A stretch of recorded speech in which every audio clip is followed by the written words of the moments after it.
Well, today we continue in our journey in the Sermon on the Mount, and if you are new with us today, we're over halfway through a series and study we've been doing, walking through this greatest sermon we have of Jesus in Scripture. And so today, you can go ahead and start making your way. We're going to be in Matthew 5 in just a minute. I promise you, we're going to get to Matthew 6 soon. We've been in Matthew 5 for like months now, but we're making progress, and we're going to keep moving forward. Today, the sermon title is The Weight of Words.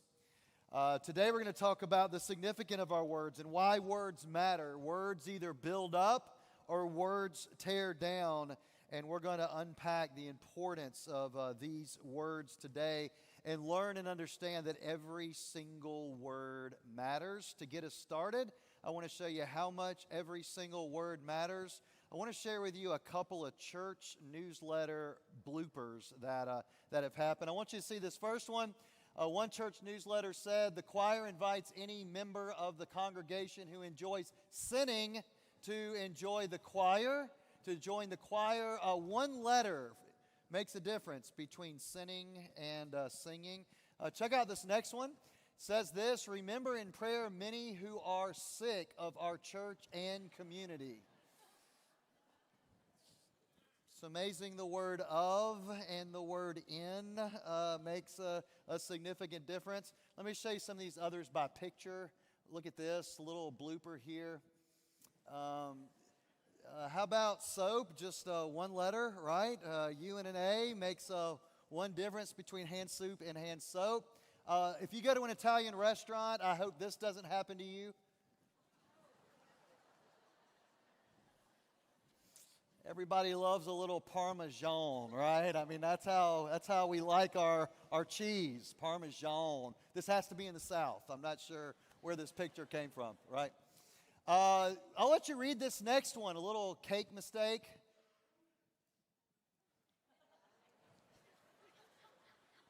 Y'all catching on to this yet?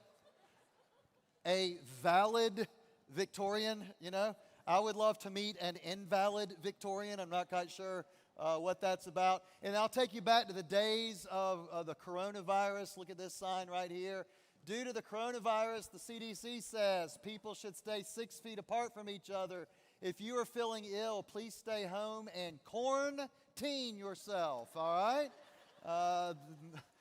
Quarantine's a little different than quarantine, but anyway. Words matter, right?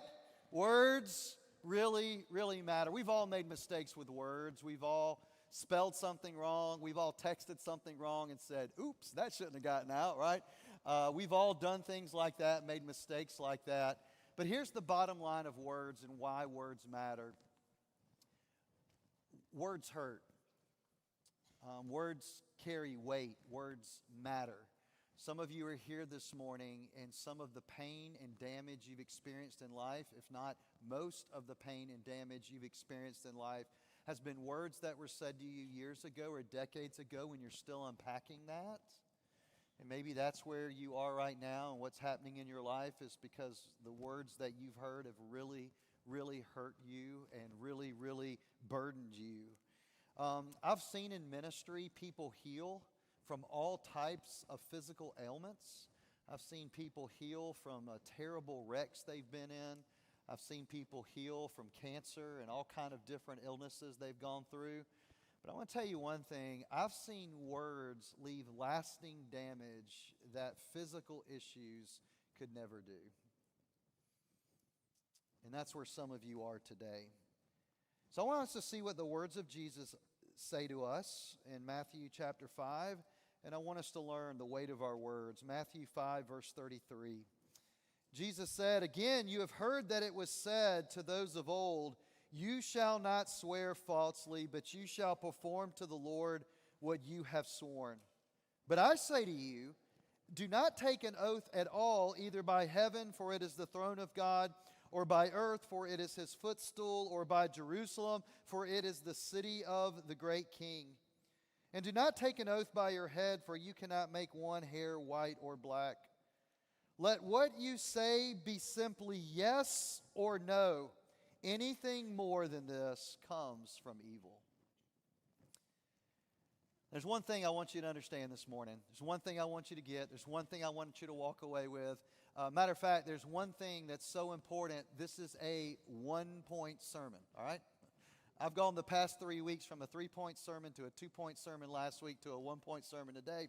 So you don't have to come next week because there will be no points, all right? I don't know what next week will be. You didn't hear that from me, all right? Here's the one thing I want you to walk away with. Here's the one thing that Jesus is saying to us. Your simple words carry significant weight.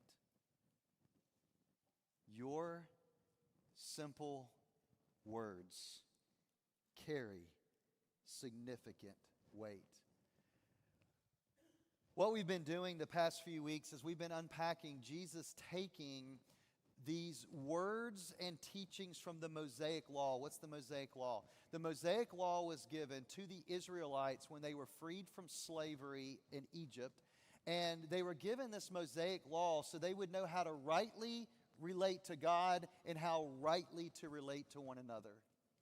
And so these words, these teachings, these commands were given to be a heart issue so that from their heart they would rightfully relate with God and they would rightfully relate with one another. But here's the problem of what was going on. They were taking what God intended to be from the inside out, and what the people were doing is they were making outward commands, a show and a game and a competition. And one group of rabbis would say against another group of rabbis, we know how to interpret that law better than you interpret that law, and we are adding these addendums to the law because we know how to handle them better than you do. And what was intended to be inward heart change had now become this outward show.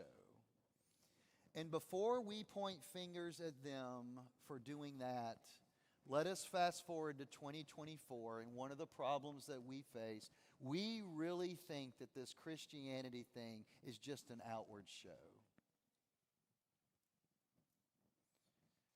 We really think if we check enough boxes, we'll be okay.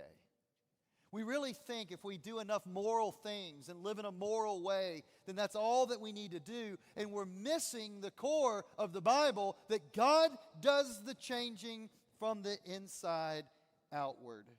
And so what Jesus did is he made this profound statement that we studied a few weeks ago.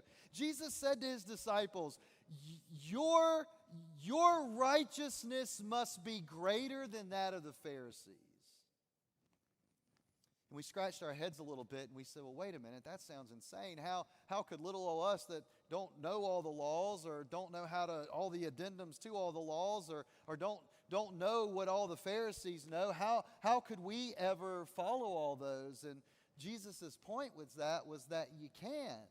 And here's the reason why you can't. The righteousness that Jesus speaks of is a radically different righteousness that begins with his work in the heart of man rather than checking a bunch of boxes by the hand of man. It's totally different. And so Jesus then has gone through these case studies to show us. And so he went through this case study of anger, and he stated the Old Testament law about anger. And he said, you think just because you haven't murdered anyone, you're okay. But he says, I want to tell you, the problem for most of us is not a murderous action, but a murderous attitude. And then he goes on and does the same thing by stating a commandment about adultery. Then he goes on and states a commandment about divorce. And now he goes on and talks about this issue of keeping your word and making an oath. Something interesting. The first two commands he pulled from the 10 Commandments. The second command, or the third one we studied, the third case study we studied, he pulled from Deuteronomy 24. But what we discover now is what Jesus has done is Jesus has taken he has taken this paraphrase of many, many texts in the Old Testament, because there's many places that talk about oaths. For example, I just want to read one to you. This is not on the screen. But for example, in Zechariah chapter 8, the scripture says that these are the things that you shall do. Speak the truth to one another. Render in your gates judgments that are true and make for peace. Do not devise evil in your hearts against one another, and love no false oath, for these things I hate, declares the Lord. That was Zechariah chapter 8, starting in verse 16. But the reason why this is so important in the context of the culture of the Old Testament and the New Testament, you have to remember they operated in a verbal, oral culture. So when you would go to do a business deal, when you would go to speak to someone that you were promising to do something, your word was your word, and your word was secure. I mean, can you imagine today? Can you imagine going to your mortgage lender and you look them eyeball to eyeball and you tell your mortgage lender, I promise on the 15th of the month for the next 30 years, I'll pay you $1,000. I promise. They're going to look at you and say, no way, and slide you a stack of paper this thick. But back then, your word was all that you needed. That your word was serious business. And here's the reason that Jesus is teaching this. What was happening among the people, especially among the rabbis, especially among the Pharisees, is what they were doing is they were always looking for loopholes, and they were saying, hey, look, as long as you didn't invoke the name of God, we can weasel out of this. And that's why Jesus teaches that some of you are saying, wait a minute, that's why Jesus says in this passage that I say to you, don't take an oath that invokes heaven because heaven's the throne of God. Don't take an oath that invokes earth because it's the footstool of God. Don't take an oath that invokes the name of Jerusalem, which many of them were doing, just because it's the city of our great God. And he's telling them what you're doing is you're trying to make an oath to someone, but you're thinking if you don't invoke the name of God, you can get away with lying to that person. In other words, they were repeatedly finding a way out when it was convenient.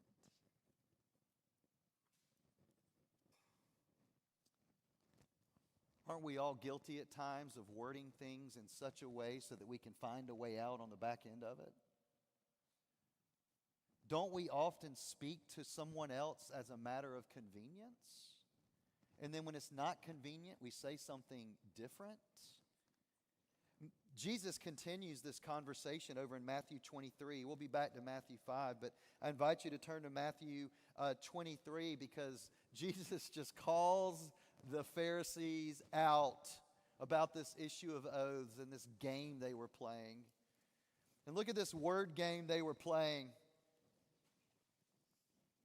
It's like Pharisee Scrabble. Look at this. Chapter 23, verse 16. Jesus says, woe to you, blind guides, who say, if anyone swears by the temple, it is nothing. But if anyone swears by the gold of the temple, he is bound by his oath. You blind fools, for which is greater, the gold or the temple that has made the gold sacred? And you say, if anyone swears by the altar, it is nothing. But if anyone swears by the gift that is on the altar, he is bound by his oath. You blind men, for which is greater, the gift or the altar that makes the gift sacred? So whoever swears by the altar swears by it and everything on it. And whoever swears by the temple swears by it and him who dwells in it. And whoever swears by heaven swears by the throne of God and by him who sits upon it. Here was this word Scrabble game they were playing. Well, I know I kind of promised you I was going to do that, but when I promised and invoked the name of the temple, I really didn't mean that specifically, because if you pray to the gold or invoke the gold in the temple, then I mean it seriously, but just the temple, I don't mean much about it. Or, hey, I know I invoked that oath and that promise to you, and I know I swore by the gift on the altar, but you know what? I really didn't swear by the altar, I just swore by the gift on the altar. It's just kind of this word game we play. By the way, I would propose to you that there are marriages here today that are struggling because you've been playing word games, and that's why one of you can't trust the other one of you because your word doesn't mean much. Because we're always looking for a way to back out of it. So here's what they were doing. Here's the problems with what was happening. Their conversations were driven by loopholes. I mean, we are in the season of loopholes. It's called campaigning right now, right? I mean, what are we going to hear for the next, how many more days are left in all this? Like another 45 days or whatever, right? What are we going to hear? We're going to hear someone say something, but they're going to word it in such a way and they're going to craft it in such a way so there's always a loophole so they can get out of it, right? And so often that's how we operate and that's what we do. But what Jesus is saying is that transparency and honesty should be the norm of God's people. Kingdom people live differently for the sake of a different kingdom. And when we do that, our words are going to mean more. They're going to be different. Not only were their conversations driven by loopholes, but their conversations were laced with manipulation. There was always an exit ramp that they were looking for. That they were always finding a way out. Do you know that the fall of mankind started with words of manipulation? Back in Genesis 3, we discover that the way that the enemy tempted Adam and Eve is the enemy said, "Did God really say?" And then he went on to say, "God surely didn't mean that you would die if you ate of the tree of knowledge. Surely not." Did he really say? Just one word. Did he really? Did he really say it? Did he really mean it? And so what we fall into is this pattern of having to make a choice and decide, are we going to follow the truthful words of God or the twisted words of evil? Are we going to choose to be people that can be trusted with what we say? Can we be trusted with our words? Everything we say should be good and true. Everything we say. One commentator said, Jesus taught that our conversation should be so honest and our character so true that we wouldn't need crutches to get people to believe us. Words depend on character, and oaths cannot compensate for poor character. There's other places in the Bible, so many other places in the Bible that talk about the power of our words. I think of James, when James said, we need to watch our tongues. And here's the illustrations he uses. He says, we need to watch our tongues because your tongue is like a rudder. In other words, a small rudder can steer a huge ship. And he said, our tongue, what you say, can direct someone's life and steer someone's life in that manner. And then he goes on to say, your tongue is also like a spark that can start a great fire. Words matter. Simple words carry significant weight. Parents, your simple words carry significant weight. How many parents have used the phrase, I'm going to give you to the count of 3? And then when the count of 3 doesn't happen and there's no action, you say, all right, I'm going to give you to the count of 3. Can I just tell you something as we disciple our kids, parents? We as parents are teaching our kids that words matter. And when we say something like, don't make me repeat myself, and then you repeat yourself and repeat yourself and repeat yourself and repeat yourself, here's what we're doing. We're teaching our kids words don't matter.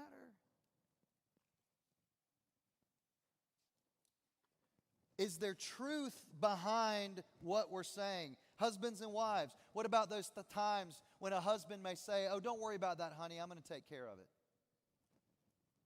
Then a week goes by, and she asks you, did you take care of it? Don't worry, honey, I'm going to take care of it. Then a month goes by, and guess what happened? You didn't take care of it. Now listen, we all get forgetful. We're all sinners. We've all messed up. But I'm just telling you, as disciples of Christ, one of the things that will come out of us, when we say it, we mean it. When we say it, we're serious about it. Also, we've got to understand from what Jesus is teaching in this passage, he says, look, if you swear towards heaven, God's there. You swear towards earth, God's there. You swear towards Jerusalem, God's there. He even says if you swear on the hairs on your own head, God's the one who created us. God's the one who made those hairs on our heads. God knows every word. I want you to understand something. Everything we say is witnessed by God. We can fall in the trap of thinking we've pulled one over someone and we fooled them. But listen, God sees every word. He knows. And by the way, we need to understand that everything we say reflects the character of God and the kingdom to which you belong. Everything you say reflects the one you represent. Simple words matter. Here's how Christ's followers should live. Our words should be stronger and better than any contract. Our words should be so clear. Our words should be so honest that we don't have to overpromise, no more half-truths, no more coded language, no more contingencies, and no more small print in the back of your mind. That our yes is yes, and our no is no, and when we say it, we mean it, and we're being truthful about it. Charles Quarles, a theologian and seminary professor, said this: Jesus is truth and Satan is untruth. Jesus is reality and Satan is unreality. Jesus is whole and undivided. Satan is divided and duplicitous. And the connection being made here is that the words we speak are continually lining up with one or the other. Our speech picks a side. Our words either correspond with the reality, being truthful and clear and direct and meaningful, or they help build unreality by being manipulative, false, or confusing.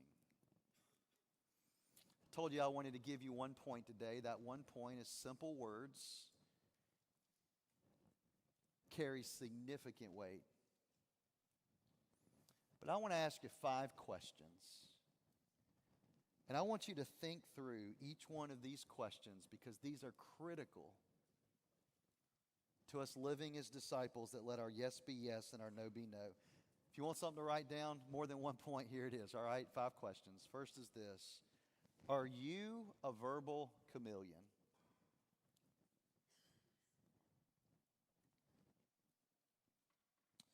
You know what a chameleon does? A chameleon changes their colors in different environments. Is it possible that you act and speak completely differently around different groups of people?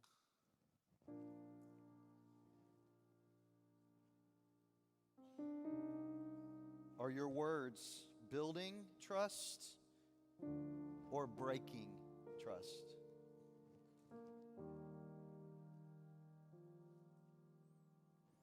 That's between friends.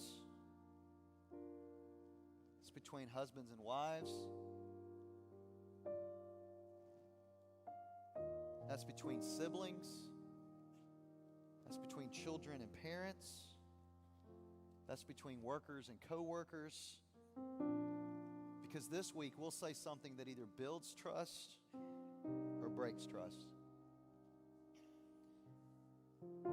Third question is this: do you have a pattern of bailing on people?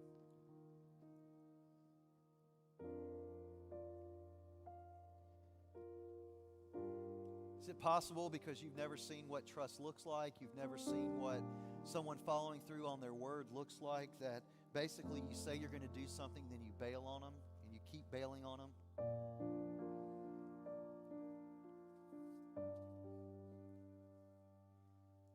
Do you embellish, exaggerate, or slightly rearrange the details?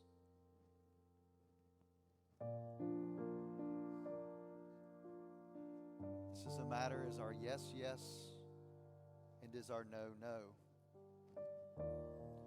Listen, I grew up in the South. I was born in South Carolina.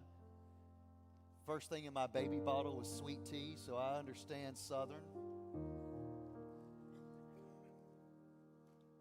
But can I warn us, Southerners, and if you're a Northerner, welcome to the South. We have a bad habit, Southerners, of slapping Southern sweetness on our words. And what we often do in our attempts to be Southern sweet is we're not being truthful. You do know that the phrase, bless your heart, is code language, right? Bless your heart's like code language for you ain't right.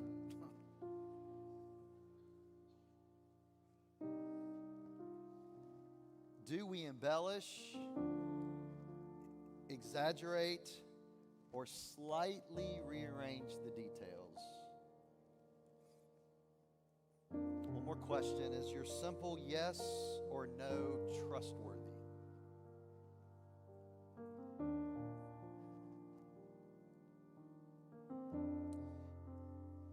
Do you know another problem? I guess this is a people problem. I think it might be a little elevated in the South at times, but do you know it's a major issue when we tend to be quiet in front of people and vocal behind their backs?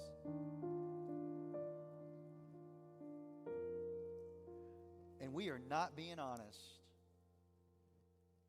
when we are quiet in front of them and vocal behind their back. That's not honesty. That's not letting your yes be yes and your no be no. Listen, just like those first pictures and church bloopers we saw, we mess up words. We've all done it. We've all said something we shouldn't. We've all made mistakes with our words. We've all allowed the rudder of our tongue to steer the wrong direction, and we've all said something that started a fire in our family or among friends or in the office. Here's the beauty of the gospel. You ready? The beauty of the gospel is that Christ came to make us a new creation. The old is gone and the new is come. There's a passage in the Old Testament that says, God's mercies are new every morning. Great is His faithfulness. So if you messed up your words yesterday, I've got great news. His mercies are new today. That might mean today you need to ask someone to forgive you. It might mean today that you need to apologize for a word that you said. It might be that what you need to do is trust Christ. You've never done that before. You've never repented of your sins and come and placed your faith in Him. And some of you need to do that today. At the end of our service, you're going to have an opportunity to respond. You may need to respond right where you are.